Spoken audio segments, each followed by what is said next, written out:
You're listening to Ecto Portal, a journey into the unknown with Anthony Anderson and Verna Wilson. I hope that you are seated comfortably with the light turned down and the curtains drawn.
Hello, once again, to another journey into the unexplored, the unexplained Ecto Portal. I'm Anthony Anderson, your host, and I'm here with my co-host, Verna Wilson. And Verna, unfortunately, was not one of the Little Rascals or of our gang. No, but I should have auditioned. My childhood was in the suburbs. These are big city kids. Yeah, but everybody knows who the Little Rascals are. Oh, I love Little right? Rascals. You know, I wonder if millennials have even heard of the Little Rascals. I would hope so. I mean, they're so iconic, those kids. Think about it right now. Where do you think, have you seen any of them on TV in any capacity? Not lately, no. I used to all the time when I was growing up. So I bet you there's kids out there right now, some probably listening to this podcast are going, who are the Little Rascals? Who's our gang? Well, look them up and try to look up their films and the films they made. They were great. Yeah, this is way back in early cinema. When films were shorter, they would make short films before feature films, or a collection of short films were shown together on a weekly basis. So new content was needed all the time. So these shorts... Before TV. Long before TV. Yeah, way before TV, yeah. So I'm going to go ahead and start out with a little history of our gang, just for those that don't know who they are, and I would be surprised. But in the 90s, they did make a feature film adaptation based on the Little Rascals. So they recast some of the most popular, Spanky, Alfalfa. Right, popular characters, and Darla, and they did a movie based on that. I wanted to see that. I never saw that. But I bet you a lot of kids from their youth remember that movie. And think, oh yeah, I know the Little Rascals, that movie. Well, that movie is based on a conglomerate of a huge history of Little Rascals in our gang, shorts and actors and kids over the years. So it was basically an adaptation of the whole phenomena of the Little Rascals. So our gang was also known as the Little Rascals. It started out as, I don't know if it was always Little Rascals, I think it was, is an American series of comedy shorts that chronicled a group of poor neighborhood children and their adventures. They were created by Hal Roach, who of course was behind the comedy duo Laurel and Hardy. And the series was produced in various formats from 1922 to 1944. It's noted for showing children behaving in a relatively natural way. Hal Roach and director Robert McGowan worked to film the unaffected raw nuances apparent in regular children, and rather than have them imitate adult acting styles. The series broke new ground by portraying white and black children interacting as equals. Now, the franchise began in 1922 as a series of silent short subjects, produced by the Roach Studio and released by Pathé Exchange.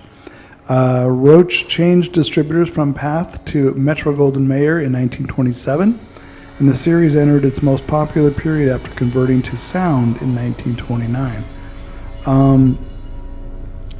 I do know there's like 85 silent shorts that most people have never seen. I'd love to see that. I've never seen the silent shorts. They did release, Turner Classic Movies had a marathon once where they showed like 40 of the 85 silent shorts. They showed a lot of sound shorts too, but they peppered them with the silent shorts, and they're really hard to find. They were actually going to release a DVD set, and they never did. They've only released the sound ones. Now, although the listeners can't see it, this picture that we have of the Little Rascals, isn't that from one of the earliest silent films? Because I've never seen them look like that. That's the earliest. The very early cast. yeah. When after MGM had the series, and it was most popular after 1929 when they went to sound, the production continued at the Roach Studio until 1938, when the studio's Our Gang production was sold to MGM. And MGM produced the comedies until 1944 across 220 short films and a feature film spin-off. General Spanky, the Our Gang series, featured over 41 child actors as regular members of the cast. And of course, as we said earlier at the beginning of the show, this story is about the curse of the Little Rascals. Now, what that means is the fate of some of the actors that were rascals. We're gonna relay some of the things that happened to them, and some people think there was a curse that was attached to the Little Rascals. We're going to continue to give you a little more history here before we go into that. Do you want to head and continue on here? Yeah, as when MGM retained the rights to the Our Gang trademark following their purchase of some of the production rights, some of the Roach-produced films, they were re-released into theaters and syndicated for television under the title The Little Rascals. Roach's The Little Rascals package, currently owned by CBS Television Distribution and through King World Productions, and MGM's Our Gang package, currently owned by Turner Entertainment and distributed by Warner Brothers, have since remained in syndication. Now, new productions based on the shorts have been made over the years, including a 1994 film that we just talked about called The Little Rascals, produced by Universal. So as the children became too old for the series, they were replaced by new children, usually from Los Angeles, and eventually Our Gang Talent Scouting employed large-scale national contests in which thousands of children tried out for an open role. For example, Norman Chaney, Chubby, and Matthew Beard was Stymie, and Billy Thomas was Buckwheat. They all won contests to become members of the gang. Chaney replaced Joe Cobb, Beard replaced Alan Hoskins, Farina, and Thomas replaced Beard. And even when there was no talent search, the studio was bombarded by requests from parents who were sure that their children were perfect for the series. And among them were the future child stars Mickey Rooney and Shirley Temple, neither of whom made it past the audition.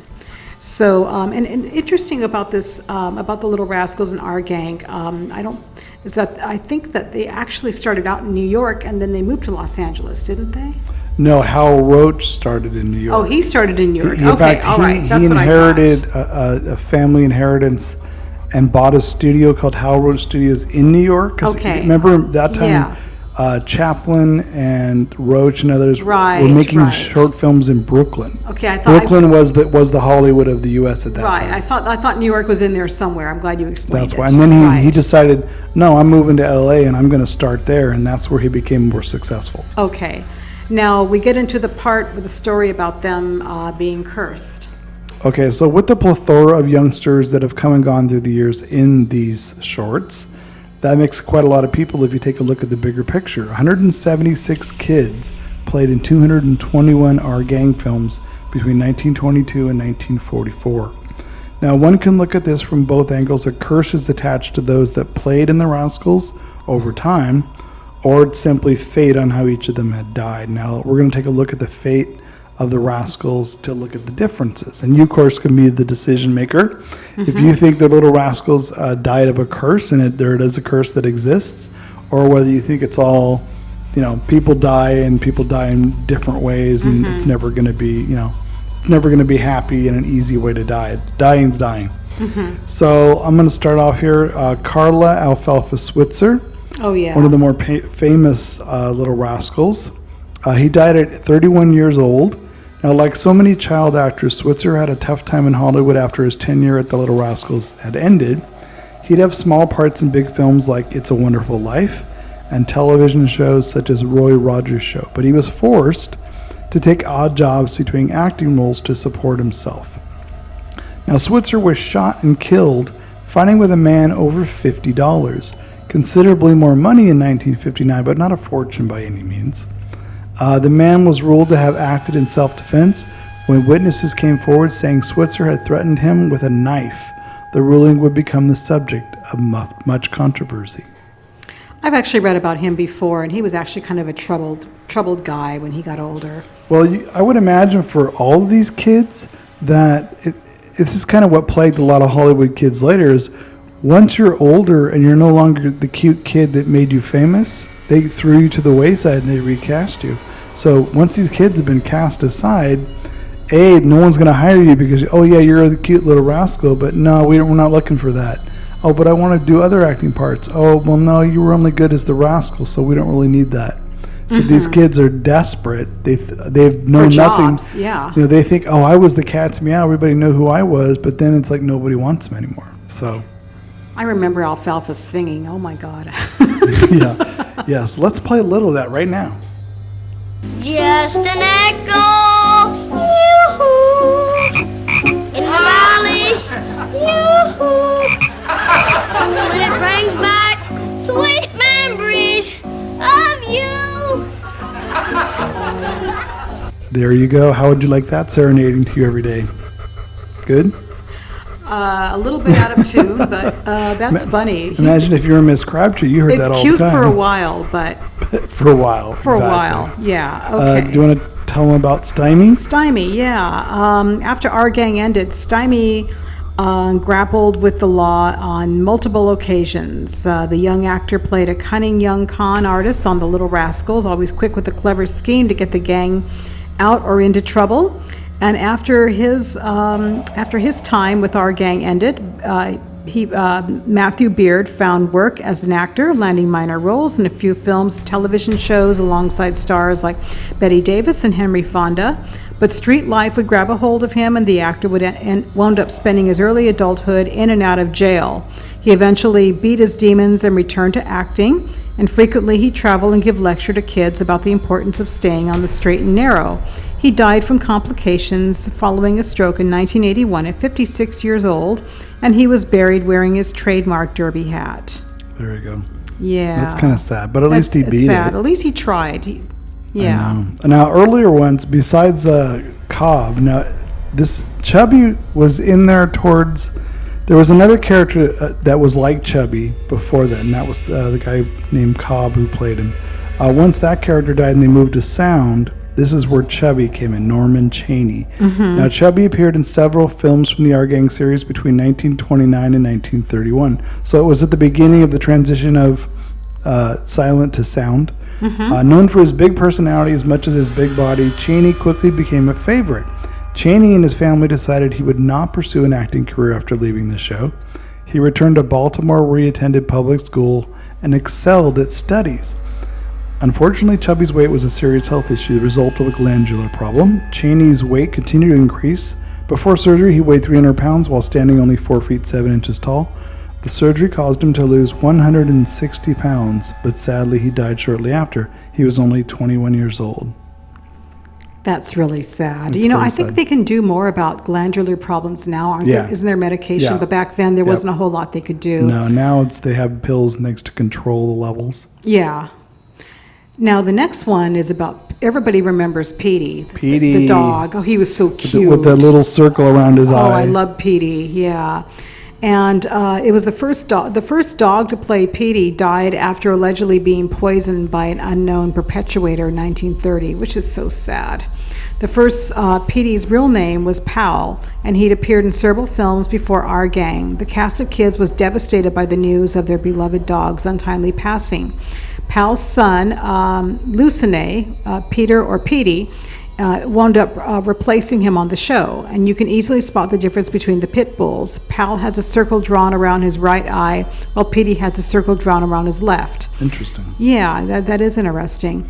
So when Harry Lucenay, who owned Petey, was fired from the show, he took the dog with him, and many different dogs would take his place. Petey lived a long and happy life, appearing in many other films.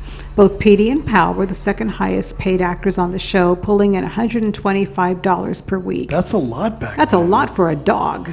Can you imagine? You wouldn't need it as the owner. You wouldn't need another job. He must another have gig. he must have had the best dog food. I would hope so. Yeah. Now another one. Now Billy Laughlin, who played Froggy. Yeah. Froggy didn't come along until Our Gang. So when they switched over from Little Rascals to Our voice. Gang, that voice. Laughlin died at 16 years old. Froggy was given his name because of his strange gravelly voice and his Coke bottle glasses.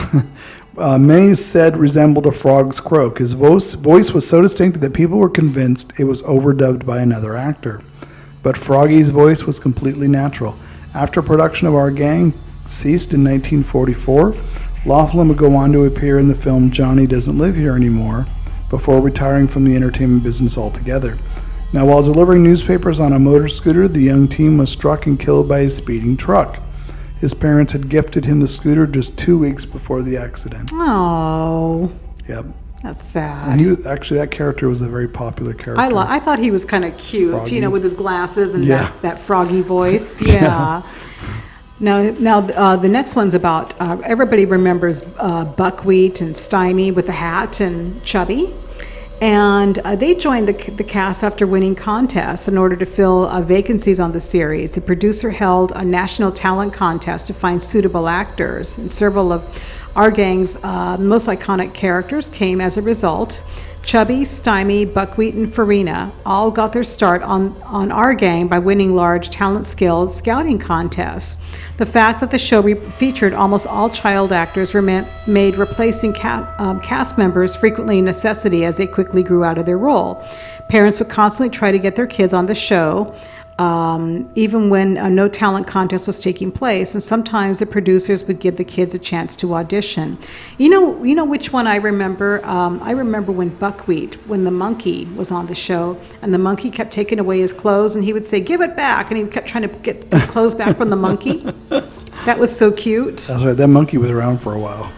Now you're going to read about one of the more popular characters. Yes, Darla Hood. Darla first appeared on Our Gang, so she wasn't one of the Little Rascals. She was in Our Gang. If you remembered back before when they were Little Rascals, I believe, who was the girl? Let me think. I'm going to tell you in a second here. The girl's name, Mary Ann. There was little Mary, bob-haired cut. I remember Mary Ann, yeah. Okay, so Mary Ann was the girl on the show. They didn't have a lot of girls on the show at the same time. No, it was mostly boys, yeah. And usually one girl. So Yeah. Mary Ann was in the Little Rascals, and then Darla Hood first appeared on Our Gang when she was 4 years old. She typically played the love interest of Butch and Alfalfa. Her mother recognized her talent and got her singing and dancing lessons at a young age. Casting director Joe Rivkin arranged her audition, and Hood appeared on her first Our Gang short film in 1935. After leaving the show, she appeared in a few more films and began a semi-successful musical career as part of a quartet called the Enchanters, and later went solo. She passed away after receiving an appendectomy while preparing for an Our Gang reunion in 1980. She was 47 years old. That's pretty young. Still pretty young. Yeah, that's sad. Yep. Yeah. I remember how all the boys used to try to win her favors and everything. It was cute. And her little girly doll outfits. Oh yeah, with the big ribbons in her hair and Yep. everything. Yeah, she was pretty cute. Now everybody remembers Weezer. Bobby Weezer? Hutchins played Weezer. Weezer? Yeah. Weezer, yeah. And he was considered the young tag-along, wanting to be accepted. Every gang has that. The little tag-along. And he appeared in 58 Our Gang short films between 1927 and 1933. Other kids on the set said that Hutchins' parents were overbearing and would try to pull him away whenever he would start playing with the rest of the children. Hutchins never appeared in any more films after leaving Our Gang, and instead he returned to public school before joining the Army Force in 1943. And sadly, his plane collided with another during a training exercise, and he died at 20 years old, 1 week before his graduation from Aviation Cadet Program. Wow. Aw, that's 1 sad. week. Yeah, I Didn't wonder why even his parents graduate. were so pushy about him. Just stage mother parents. Yeah, Just exactly. overbearing and Yeah. controlling. This is another popular one. Richard Mickey Daniels, the freckled face actor who played a leading part of the early Our Gang films, had a sad fate after he left the show. On Our Gang, he would often play Davis's rival when competing for the attention of Mary Corman. Daniels would continue an acting career after Our Gang, acting in vaudeville productions, television shows, and feature films up until 1941. After becoming disillusioned with the film industry, he pursued a job in construction, later as a taxi driver.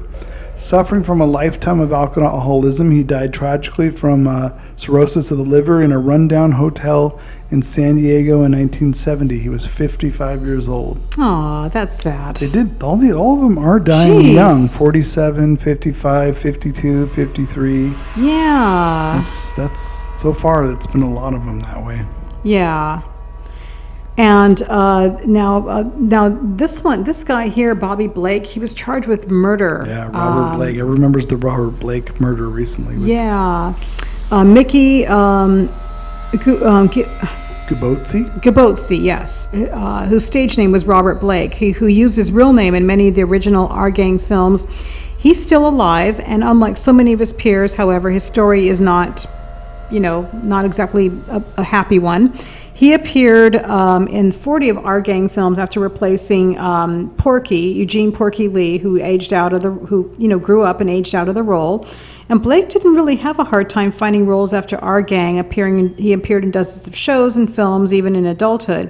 In 1999, he'd marry his second wife, Bonnie Lee Bakley.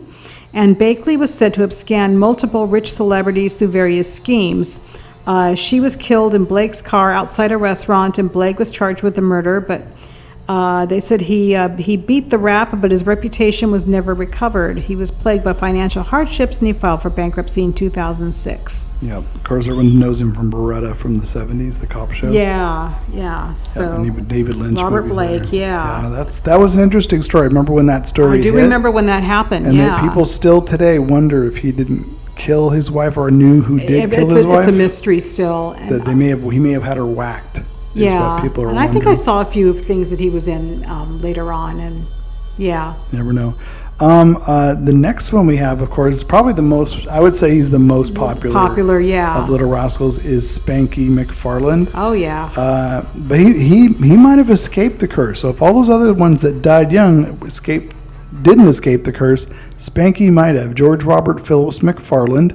He began his acting career when his mother answered an ad looking for cute kids. Before that, he'd been modeling for children's clothing for a department store in Dallas and appeared on Wonder Bread billboards. He was given the name Spanky because he constantly being reprimanded by his mother for grabbing things. "Spanky, don't touch," she'd say. When the show ended, George had difficulty finding work in show business after being typecast as Spanky. He joined the Air Force, where he served many years. He'd eventually become a successful businessman in Dallas. And one of the few cast members to perish naturally, McFarland died from a heart attack on June 30th, 1933. He was 64. George on Cheers in 1993, despite essentially retiring from acting shortly after Our Gang, Spanky did return to the screen before he passed away in a small role. At the end of an episode, George gets an election. Spanky is spotted by Cliff and Norm drinking alone at the bar. Cliff approaches McFarland, whistling the theme song from the Little Rascals before telling him he bears an uncanny resemblance to the character. Before McFarland can tell him that he is indeed Spanky, Cliff cuts him off, ranting about how he's such a big fan of the series. After Cliff leaves, Norm asks George if he really is Spanky. McFarland says, "Oh yes," and gives Spanky's signature nod. And how? And how. I remember, yeah. And the kid had such a distinctive look, too. Yeah. Spanky, yeah. For an actor, though, for one of the kid actors, he was very good. He was great. He was very talented. He was the glue Yeah. for a lot of those, Our Gang shorts especially. Oh, yeah. But he was really cute when he was little. In the Little Rascals, he was like a toddler. He was cute then, though. He was extremely cute. Now, here's another cute one that I really like, Buckwheat, Billy Thomas. Sadly, he died of a heart attack. And they said that while his death may have been natural, he died fairly young. Thomas appeared as a background character in Our Gang in 1934. His first appearance as Buckwheat had the young actor dressed as a female character. He had one of the longest runs of any of the Our Gang actors, staying on the show for a decade. After leaving the show, Thomas joined the Army before returning to show business, though most of his work was done off camera as a lab film technician. He died of a heart attack in his Los Angeles apartment on October 10, 1980, exactly 46. He was 46 years old, and he first auditioned at Hal Roach Studios, and he was Interesting. 49. He was 49 years old, actually. Yeah. See, they're all dying at 47, For 49, young, yeah. 52. Yeah, I love Buckwheat. One of my favorites. Now, this next character, J. Pinky Smith. J. Smith replaced Mickey Daniels as the freckle-faced kid after Daniels aged out of the role. Pinky first appeared in Boys Will Be Boys. The young actor didn't adapt well to the talkie, non-silent film, and left acting immediately after his stint on Our Gang. He changed careers and started a retail paint shop in Hawaii, where he lived for many years. He moved to Nevada in the early 1990s. In 2002, he went missing. His body was found after several days. A vagrant that Smith had supposedly befriended was convicted of the murder and sentenced to 2 consecutive life sentences in prison. Smith was 87 years old. So What a horrible ending. at least he did live to 87, though. Yeah, he lived a long time. Yeah. Now, everybody remembers Dorothy Dandridge. Her first on-screen appearance was on Our Gang. And of course, we all know she's a famous singer, and she began her career on a 1935 Our Gang short film. Her role was a very minor role, and however, the experience helped build her resume and land more acting jobs. At the time, roles for black actors were very limited and stereotyped. And furthermore, it was against the motion picture code to show interracial dating in films, further limiting the roles available to the young starlet. However, Dandridge persevered, eventually becoming the first black woman to be nominated for the Academy Award for Best Actress. And Dandridge also became the first black woman to appear on the cover of Life magazine. She sued the tabloid paper Confidential for libel in 1957, earning an out-of-court settlement of $10,000. Sadly, Dandridge died under mysterious circumstances in 1965 at age 42. Many claim her death was suicide, though the official report said that her death was caused by an embolism resulting from a dancing accident. Interesting. I wonder if the coroner could have, an autopsy could have been done on that. I don't know. I don't know. Yeah, but I remember Dorothy Dandridge, and I thought she was gorgeous. Yeah, I agree. Yeah. The next one, this is the one I was telling you before, Mary Yeah. Ann Jackson, who's in a lot of some of the early silents and in the early sounds. Jackson played one of the most celebrated female characters on the show, joining the show during the transition from silent to talkie films in 1928. Mary Ann played Weezer's older sister, the tomboyish young girl with the bob haircut. She left the series at age 8 in 1931 after leaving Our Gang. Mary Ann was unable to find work playing the type of characters she liked. Girly girls were in high demand, and Jackson just didn't fit that image. Rather than change her style, she begged her mother to let her quit acting. Despite her negative experiences with acting later, Jackson looked back on her time at Our Gang fondly. She outlived many of her castmates, dying of a heart attack in 2003 at the age of 80. Oh, lived a long time. She Yeah. did live a long time, which is good, though. Yeah. Now the next one, Breezy, Kendall, who was played by Kendall McComas, he committed suicide, which is really sad. He was one of the oldest kids to appear as part of Our Gang. He was short enough to appear as a convincing grade schooler, even in his teens. He only worked as part of the series for 1 full year, even though he appeared in 8 of the short films. Now, when he left the show, he also left show business, and he began working at the U.S. Naval Weapons Center as an electrical engineer. He would eventually become an institutional mortgage-backed bond salesman, taking on the moniker John Mandy. Facing mandatory retirement at age 65, he suffered a fit of depression and took his own life. That's sad. That's sad. Yeah. Yikes. Eugene Porky Lee became a teacher. We all know Porky. We all know Porky. I love Little Porky. Oh, Tay. Oh, Tay. Porky may also have escaped the curse of at least he lived a longer life than most of his castmates. Despite being one of the most popular characters in Our Gang, Porky's tenure was cut short by a massive growth spurt. He originated the phrase, "Oh, Tay," though it's most commonly associated with buckwheat. Following his departure from the series, Eugene Lee decided to leave acting behind and become an educator. Sick of people recognizing his name, Eugene changed his full name to Eugene Gordon Lee. After some time, he began to accept his relative fame, appearing in the Little Rascals reunions and selling Porky merchandise. He died at the age of 71, followed a battle with lung and brain cancer. Oh, that's sad. Yeah. Yikes. Now, we all remember Waldo. I remember Waldo. Darwood Waldo K. Yeah. What a name. I know. Darwood K. was struck and killed by a hit-and-run driver in 2002, and he was 72 years old. But he was old. Yeah, he was I mean, it's older, horrible but to that's get sad killed that by he a- died that he died that way. I mean, it's yeah. Ernie Sunshine Sammy Morrison. You may be aware that Little Rascals was one of the first film series to portray white and black American children interacting as equals. Now, what you may not know is that Ernie Morrison, who played Sunshine Sammy on Our Gang, was the first African American actor to score a long-term contract in Hollywood. He signed a contract with Hal Roach in 1919, 3 years before Our Gang began even filming. When Roach conceived the idea for the series, Morrison was the first actor recruited. The young actor left the show in 1924, working as a vaudeville actor, and later he was drafted into World War II and spent most of his career from then on working on military defense plans. Morrison died of cancer in 1989 at 76 years old. Oh, wow. Okay. That's sad. Cancer. But the first Rascal. Yeah, he was the first Rascal. Yeah. God, I can imagine Hollywood was so different back then. Yeah, I'm sure. Because, I mean, we visited there last year, and I can imagine what it was like in that time.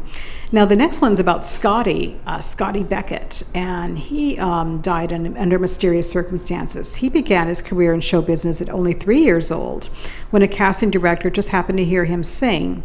He was entertaining his father in a hospital by singing songs in Pig Latin. And that's cute.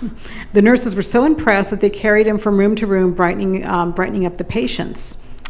He played Spanky's best friend in many of the Our Gang shorts between 1934 to 1935. After leaving the show, he went on to land many prominent roles in popular films, including Dante's Inferno, The Bluebird alongside Shirley Temple, and Ali Baba and the 40 Thieves.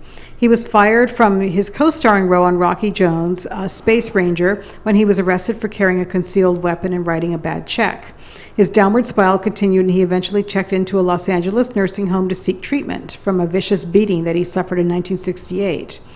He was found dead in his room 2 days later. Though he had written a suicide note, it was never clear whether he died by his own hand or from injuries sustained during the beating. Yikes. Ooh, that's awful. Horrible. Yeah. Ugh, that leans definitely in the curse. That, for sure. Yeah. Now, as far as the curse of the Little Rascals, you may wonder, like, what does Hal Roach think of the curse? And he actually never believed that there was a curse. He said that naturally some of the child actors got into trouble or bad luck. He said they're the ones who made the headlines, but if you took 176 other kids and followed them through their lives, he believed you would find the same percentage of them having trouble later in life. Roach outlived many of his Rascals, and he actually died in 1992. Oh, wow. Okay. And they mentioned that the stars who didn't make it into the auditions, like Mickey Rooney and Shirley Temple, they were both scored auditions for Our Gang, though neither of them was chosen to act in the series. And Hal Roach says he remembered Rooney's audition, saying that he didn't think the young actor would fit in with the gang. And Temple also didn't make it past the audition, but both child stars would go on to have very long, successful careers, so it's doubtful that they suffered as a result of being turned down for Our Gang. It was probably just another audition is what it was for them. Rooney starred in television, radio, and comedy roles until the end of his life, and although Temple retired from acting at age 22, she later became a politician and the 27th U.S. ambassador to Czechoslovakia. Both Rooney and Temple died in 2014 at 93 and 85, respectively, and everybody knows those two, of course. What's interesting about Shirley Temple, though, is here, this is MGM, and she couldn't get past the audition. Fast forward 1938, when MGM desperately wanted to borrow her from Fox for Wizard of Oz, and they wouldn't give him to her. Oh, yeah. Give her to them. Yeah. So how things change in just a few short years. Interesting. And I couldn't even imagine her in that film. I couldn't imagine that film without Judy, actually. It probably would have been still very popular, Sure. but she's a lot younger than, I don't know, it just would have changed but it would have been closer to the book, because Dorothy is like 9 or 10 in the book. Oh, yeah, I think she is. I think later Dorothy gets older, but she But I think it would have not been in the beginning, yeah. It would have been so cute and saccharine that it would have gone off like people. Another love- Shirley Temple film. Exactly. People yeah. like Shirley Temple, but they're all cutesy, and they wouldn't have had the phenomena. I think that the Right, others right. would They have had. all wanted to see the film to see Shirley Temple, even though she was, Yeah. So the Rascals theme song. Let's hear a piece of that right now. Okay. So that iconic theme song wasn't used until the 101st short film. The infectious tune of Good Old Days is one of the most recognizable aspects of the show. The song and the series have become forever linked in the public consciousness. However, the song didn't appear in an Our Gang short until nearly halfway through the run of the series. Leroy Shield penned the tune, which caught on quickly. The song would later be used on the NBC show Cattle Meyer's Kindergarten and in Laurel and Hardy's Pardon Us. The 101st Our Gang short, titled Teacher's Pet, is also the first appearance of Mrs. Crabtree. I think it's Ms. Crabtree. I don't think she was married, if I remember correctly. One of the series' most recognizable adult characters. Now, this person is somebody that you would never think as a Little Rascal. Gary Coleman. Thanks to a failed Little Rascals remake, Gary Coleman landed the most iconic role. Let me read that again. Okay, let's start. Give it a long pause. Okay. Now, here's somebody who you would never think of as a Little Rascal. That's Gary Coleman. Norman Lear made 2 pilots in an attempt to reboot the Little Rascals in 1977. And those 2 attempts, Rascal and Super Nuts, were not very successful. However, they proved vital to one well-known television actor's career. One television executive was so taken aback by Gary Coleman's acting that he ended up making him the lead actor on Different Strokes. However, Coleman's time on Different Strokes wasn't particularly happy. He was forced to work long hours as a young actor. He felt isolated from his peers, and he later successfully sued his parents for misappropriating the funds that he earned on the show, and he died in 2010 at the age of 42. I remember he wasn't very happy. They used to do interviews with that guy. Kind of a side note to the curse of the Little Rascals, I think. Oh, yeah? Okay. So you're probably wondering, after we've told you all about the Little Rascals and all these Our Gang members, who's still alive? Well, here you go. There's only 3 cast members that are still living. Leonard Landy was the most recent member of Our Gang to pass away in 2013. He appeared in many of the films. 2017, sorry. He appeared in many of the films. Let me start over again. So after we've gone through all these Little Rascals and Our Gang members, you're probably wondering, are any of them still alive? Well, there are a few that are still alive. Leonard Landy was the most recent member of Our Gang to pass away in 2017. He appeared in many of the films between 1938 and 1941, recognizable by his big ears and freckled features. Jerry Tucker also died recently in 2016 of natural causes. So, Yeah. not many left, No, unfortunately. a couple years ago, yeah. So, Robert Blake's still alive. oh yeah, he's still alive, yeah. So I don't think there was a curse. I just think that when you get a career like Hollywood, and That's a lot of actors. That's a lot of 176 actors and people. and they weren't trained for much else.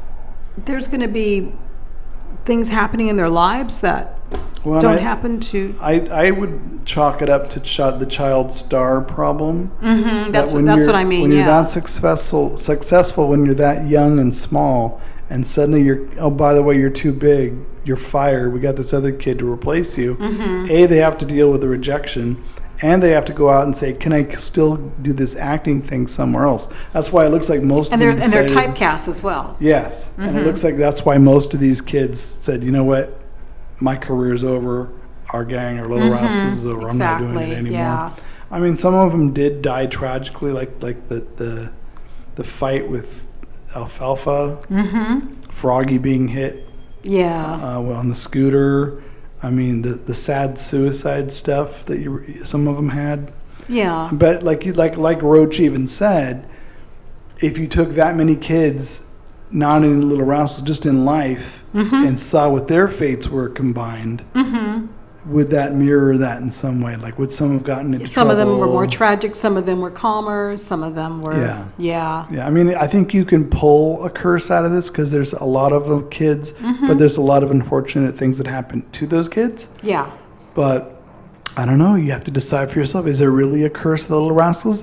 Did being one of the cast members in this long-running And what would be series the of curse? shorts? I mean, what kind of curse would it be? I mean, for what? From where and what? Well, it's just the curse of involvement. Being involved. Because oh, you're okay. involved, it's the curse, and you'll die in some weird, crazy way. But not all of them did. Yeah. There's some in their 80s from cancer, and so I don't know. I don't think it's the first film or series ever to be talked about with a curse. I think there's been other ones, and I think we've attempted to find out more about some of these other films too. And is something really cursed unless somebody curses it? Yeah.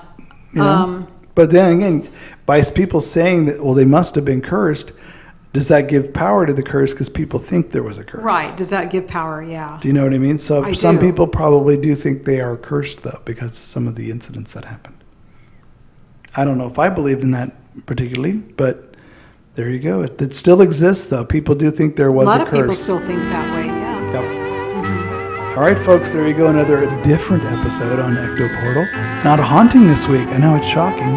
No, but it has a paranormal twist to it, and I don't know one person who doesn't love Little Rascals in our gang. Yep. I just hope they somehow get preserved, that more people can see these shorts. Me too, yeah. But if not, go buy the DVD sets, folks. They're out there. Warner Archives. Go buy it. Yep. All right. So until next week, folks, we'll say goodbye. Bye. See you next week.